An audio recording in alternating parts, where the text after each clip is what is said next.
Hello साथियों, Poonia pharma coaching में आपका स्वागत है। आज से हम एक नई सीरीज स्टार्ट कर रहे हैं जिसमें जो कि pharmacist exam, drug inspector exams के लिए बहुत इंपॉर्टेंट है। इसके अलावा जो D pharma, B pharma students कर रहे हैं, क्योंकि थ्योरी करवाएंगे हर सब्जेक्ट की, उसको एक्सप्लेन करेंगे, उनके लिए भी वेरी वेरी इंपॉर्टेंट है। तो इस वीडियो को ज़्यादा से ज़्यादा शेयर कर दें। पूरी की पूरी फार्मेसी करवाएंगे और ये आपके फार्मासिस्ट डीए एग्जाम के लिए वेरी वेरी इंपॉर्टेंट है। इसके अलावा टेलीग्राम पे इसकी पीडीएफ आपको उपलब्ध करवा दी जाएगी, वो भी बिल्कुल फ्री में। ठीक है, सारी की सारी क्लासेस इसी पे वन बाय वन हम इस पे करवाएंगे। सबसे पहले थ्योरी की क्लासेस होगी, फिर उसी थ्योरी की क्लासेस के जो एमसीक्यू बताए जाएंगे जो पिछले एग्जाम्स में भी आए हुए हैं, और आपकी अच्छे से तैयारी हो जाएगी। ठीक है, आज से हम इसका फर्स्ट चैप्टर है डायरेटिक्स, वो स्टार्ट करते हैं। सबसे पहले कुछ इंपॉर्टेंट वर्ड्स आपको बताते हैं, जैसे सोडियम आयन, ये इसमें वाटर लविंग कैरेक्टर होता है। ठीक है, वाटर हाइड्रोफिलिक होता है।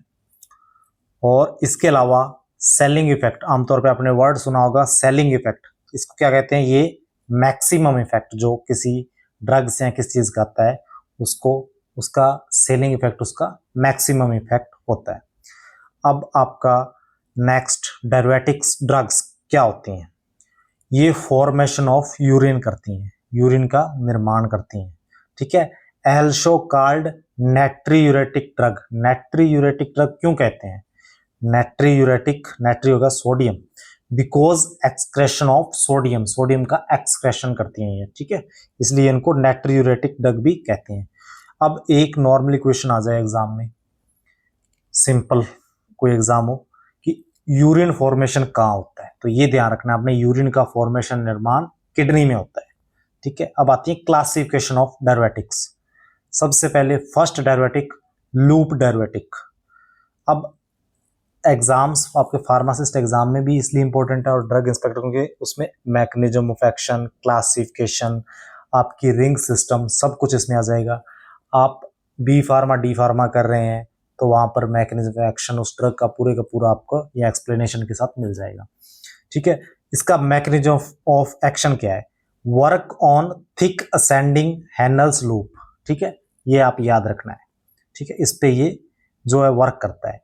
इनहाइबिट किसको करता है? Sodium potassium two chloride ion transport. ठीक है, इसको याद रख लेना, thick ascending Henle's loop, loop नाम है और थिक असेंडिंग हैनलेज लूप। ठीक है, ये एक्शन है इसका। उसके बाद इसका एग्जाम्पल क्या क्या है? फ्यूरसेमाइड, ब्यूमेटिनाइड और पिरेटिनाइड। ठीक है, ये तीन एग्जाम्पल हैं। ये तीनों में अब इनके भी आगे क्लासिफाई कर दिया हमने। ये तीनों एग्जाम्पल तो इसके एथाक्राइनिक एसिड, टॉर्सिमाइड भी है, लेकिन जो ऊपर तीन बताए हैं ये तीनों में बेंजोइक एसिड डेरिवेटिव होते हैं। ठीक है, बेंजोइक एसिड रिंग होती है। ठीक है, अब इसको ध्यान रखना है, ये आपके फार्मास्यूटिकल केमिस्ट्री में भी काम आ गया। यहां से सीधा सीधा क्वेश्चन पूछ लिया जाता है कि बेंजोइक एसिड डेरिवेटिव्स कौन सा नहीं है या कौन सा है। आपने याद रखना है, फ्यूरसेमाइड, ब्यूमेटिनाइड और पिरेटिनाइड। ठीक है, एफबीपी या बीपीएफ। ठीक है, एथाक्राइनिक एसिड। ठीक है, एथाक्राइनिक एसिड वाई इसमें आ रहा है और फिनोक्सी एसिटिक एसिड में भी वाई आ रहा है, तो ये आप याद रख लेना। ये भी लूप डेरिवेटिव। और सीधा कोई सिंपल एग्जाम आता है बिल्कुल, जिसे उसमें ये भी पूछ सकते हैं हाई सेलिंग डेरिवेटिव किसको कहते हैं, तो लूप डेरिवेटिव को कहते हैं। अब ये क्या कोजेज करते हैं? इनको यदि आप लेते हो, ठीक है, यूज में लेते हो, तो ये बॉडी में लूज कर देते हैं पोटेशियम आयन का, जिसको कहते हैं हाइपोकैलेमिया। ठीक है, अब टॉर्सिमाइड एक लूप डेरिवेटिव का एग्जाम्पल है। ठीक है, और टॉर्सिमाइड कौन सी ड्रग, जो अपने आमतौर पे मेडिकल स्टोर से भी कुछ अपने दोस्त संबंधित होंगे, टॉर्सिमाइड डाइटर 10, डाइटर 5 और डाइटर प्लस में तो स्प्रिनलैक्टोन इसके साथ आ जाता है। सो वो भी आपका एग्जाम्पल है, ब्रांड नेम है। डाइटर ब्रांड नेम किसका है? टॉर्सिमाइड का। ये भी याद रख लेना, डाइटोर ब्रांड नेम किसका है? टॉर्सिमाइड का। ठीक है, थाइजाइड डेरिवेटिव सेकंड, फर्स्ट आपने पढ़ लिया loop derivative, second example thiazide derivative. अब इसके देखो, उसमें आपने इंपॉर्टेंट, अब कुछ स्टूडेंट्स बोलेंगे कि ये तो ज्यादा लेंथी हो जाए, तो इसको नॉर्मली आप पढ़ सकते हो, इसकी रिंग सिस्टम को थोड़ा सा देख लेना, एथाक्राइनिक, फ्यूरसेमाइड, ये ज्यादा चलते हैं, ठीक है, कि ज्यादा क्वेश्चन आते हैं, तो इनको ज्यादा पढ़ लेना। अब आ गया थायजाइड डायरेटिक। अब ये भी लॉस ऑफ पोटेशियम आयन करते हैं, ज्यादा करते हैं ये थायजाइड, ठीक है, इनका ध्यान रखना, अब ज्यादा लॉस ऑफ पोटेशियम आयन करते हैं। अब थायजाइड तो नाम में थायजाइड आ रहा है, तो क्लोरोथायजाइड, फ्लूमेथायजाइड, हाइड्रोफ्लूमेथायजाइड और बेंजाथायजाइड, ये तो आपको याद ही, और ये एग्जाम में आएगा भी नहीं, ठीक है।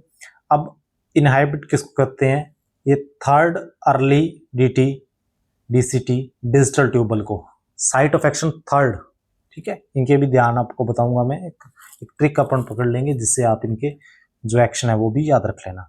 अब थायजाइड लाइक डायरेटिक होते हैं ये, इनका मैकेनिज्म ऑफ एक्शन सेम होता है थायजाइड की तरह, लेकिन स्ट्रक्चर ही कुछ डिफरेंट होते हैं। IMX इनका ध्यान रख लेना आप, ठीक है, इनका थोड़ा सा इतना ध्यान रखना कि इनका हो गया IMX,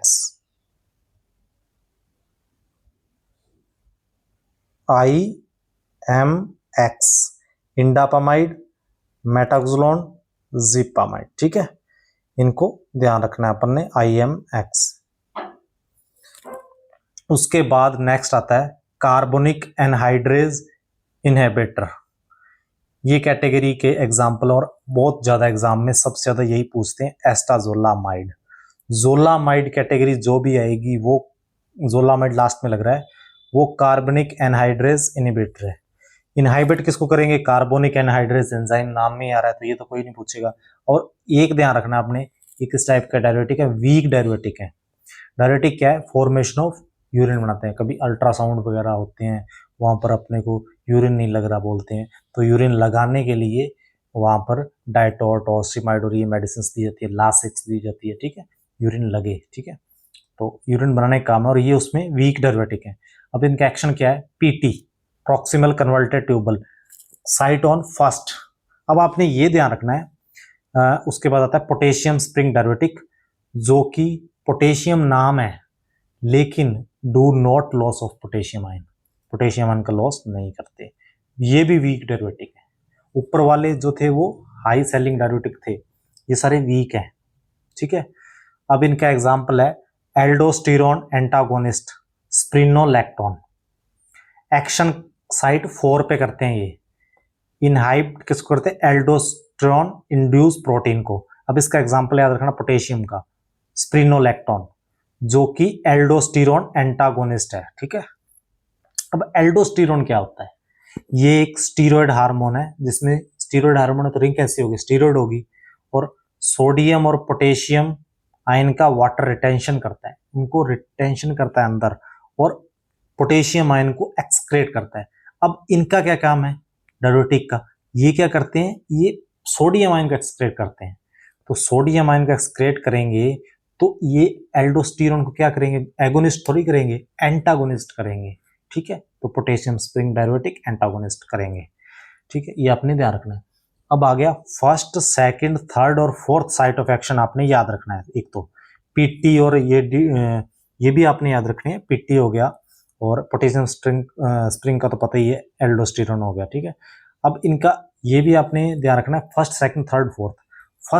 फर्स्ट जो है वो आपका हो गया C से, कार्बोनिक एनहाइड्रेज इनहिबिटर, ठीक है, C से हो गया, फर्स्ट C से, पहले C आता है। उसके बाद सेकंड आपने ध्यान रख लेना है, लूप आपका आ गया थायजाइड डायरेटिक, थर्ड पे करते हैं, फर्स्ट पे कार्बोनिक एनहाइड्रेज, और फोर्थ पे करते हैं आपके पोटेशियम स्प्रिंग डायरेटिक, ठीक है, और साइट ऑफ एक्शन फर्स्ट पे ऑस्मोटिक,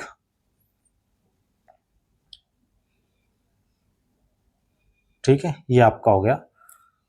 अब इसके अलावा आपके पास आ रहा है डायरेक्टली एक्ट डायरेटिक्स। ये क्या है, एमिलोराइड ट्राइएमटेरेन, एक्शन किस पे करते हैं, साइट 4 पे करते हैं। इनहाइबिट किसको करते हैं, लुमिनल सोडियम चैनल को। तो इनके एग्जाम्पल आपने याद रखते हैं, ये भी पोटेशियम स्प्रिंग डायरेटिक का एग्जाम्पल है, लेकिन इनके एक्शन जो है वो साइट 4 पे है, और इनहाइबिट सोडियम चैनल, ठीक है, ल्यूमिनल सोडियम चैनल, वही चीज इनहाइबिट सोडियम को वो तो अंदर ले रहा है और ये उस चीज को वो कर रहे हैं, ठीक है। ठीक है, इस चीज का आपने ध्यान रखना है, इस चीज को। उसके बाद नेक्स्ट आते हैं ओस्मोटिक डायरेटिक। ओस्मोटिक डायरेटिक जो कि मैनिटोल, इसोसोर्बिड, यूरिया, ग्लाइसिरोल, ये इसके एग्जाम्पल हैं। और ये सारे स्ट्रॉन्ग डायरेटिक। अब स्ट्रॉन्ग डायरेटिक आपने ध्यान रखना है कि ओस्मोटिक डायरेटिक है। और वीक कौन से हैं? वीक आपके पोटेशियम स्प्रिंग डायरेटिक और आपके कार्बोनिक एनहाइड्रेज इनहिबिटर, ये आपके हैं वीक डायरेटिक। तो वीक का भी आपने ध्यान रख लिया और आपने स्ट्रॉन्ग का ध्यान रख लिया, ओस्मोटिक डायरेटिक, ठीक है। अब इसके बाद जो आपका नेक्स्ट आएगा वो आपका आ रहा है, इसके एग्जाम्पल आपने ध्यान रखने, मैनिटोल और ये। अब प्राइमरली ऑफ ऑस्मोटिक डायरेटिक किस पे एक्शन करते हैं? Site on PCT, proximal convoluted tubule, ठीक है, इस पे ये एक्शन करते हैं साइट 1 पे।